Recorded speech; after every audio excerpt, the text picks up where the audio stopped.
સમસ્ત ભરૂચ જિલ્લા માછીમાર સમાજ દ્વારા પરંપરાગત માછીમારોને માછીમારી કરતા અટકાવી રહેલ ગેર માછીમાર ઇસમોની દાદાગીરી બંધ કરાવવા બાબત તથા તેઓ દ્વારા નર્મદા નદી ખાડીમાં રજીસ્ટ્રેશન વગરની બોટો દ્વારા થઈ રહેલી ગેરકાયદેસર પ્રવૃત્તિઓ બંધ કરાવવા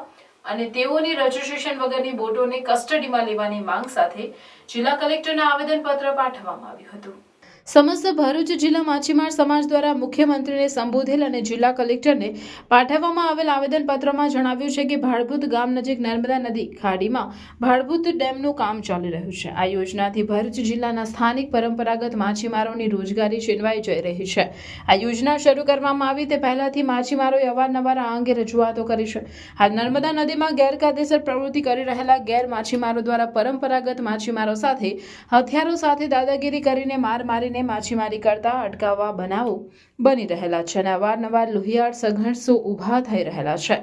ગેર માછીમારો દ્વારા રજીસ્ટ્રેશન વગરની બોટો ચલાવવામાં આવી રહેલી છે, જેમાં દારૂ અને બીજા ગેરકાયદેસરના ધંધા સાથે જોડાયેલા નશો કરીને બોટ પર રહેતા માથાભારે જનોની ઈસમો હોય અને તેઓની રજીસ્ટ્રેશન કર્યા વગરની બોટો દ્વારા પરંપરાગત માછીમારીને અવરોધરૂપ થાય તે રીતે માછીમારી કરવામાં આવે છે।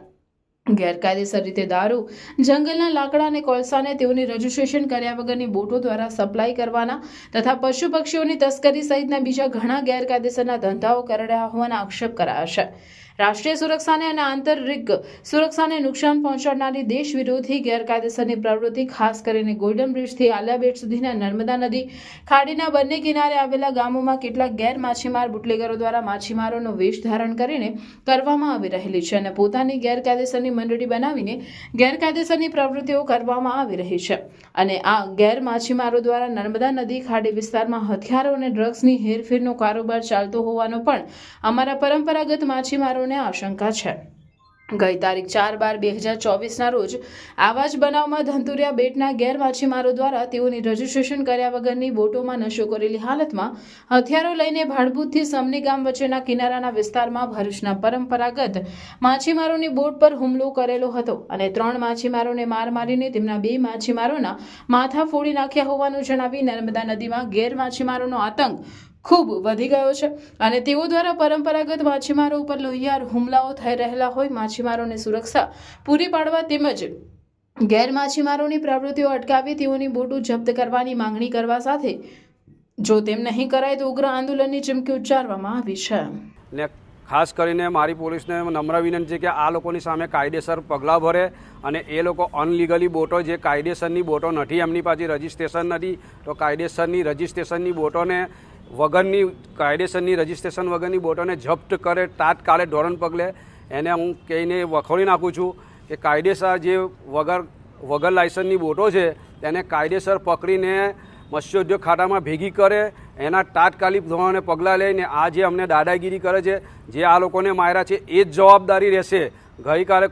કોઈ બી માણસો આમનું કરે, હમણાં માછી સમાજને પાણીમાં હેરાન કરે છે, હેરાનગતિ અને ગેરકાયદેસરના રીતે માછીમારી કરશે તેના સામે કાયદેસર અમે પગલાં લાવીશું અને પોલીસ તંત્રને બી નમ્ર વિનંતી છે કે તાત્કાલિક ધોરણે આ લોકોને પગલાં લઈ અને જે કોઈ બી આ લોકોને માર્યા છે એને કાયદેસર એ લોકોને પકડે અને એને જેલ ભેગા કરે, કારણ કે ઘડી આ બેઠાવામાં નહીં આવે। અમે લોકો માછી સમાજ છે, અમારો માછી સમાજ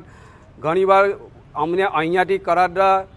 સુધી જઈએ છીએ ધંધો કરવા, કરાડા વેંગરી સુવા લગીને જઈએ છીએ, તેના હરેક ગામના લોકો દાદાગીરીથી વાત કરે છે। અમારે માટે કોઈ દિવસ બી શાંતિથી વાત ને અમને તલવારો અને ધારિયા ખાસ કરીને તમે જોજો કે એની પાસે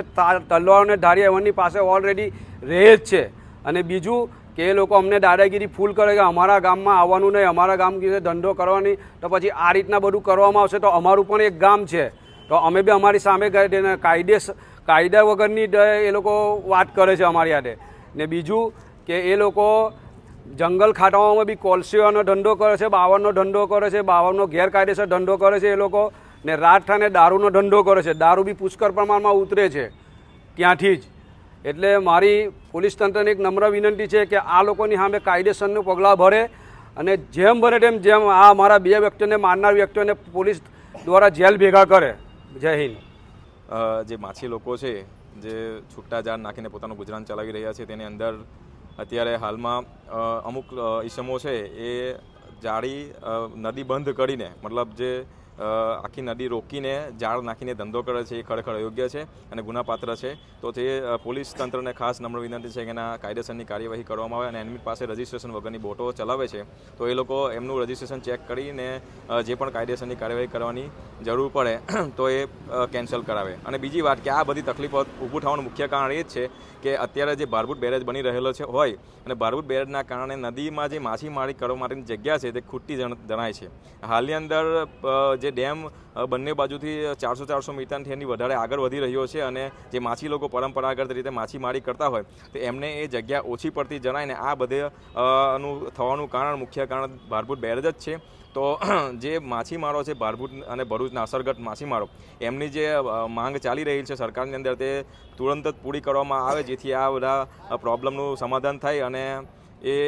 એટલા માટે આજે આવેદનપત્ર આપીએ છીએ અને જો આગળથી પણ આવું કંઈક થશે તો ઉગ્ર આંદોલન માછીમાર ભરૂચના ભારભૂતના માછીમારો કરશે.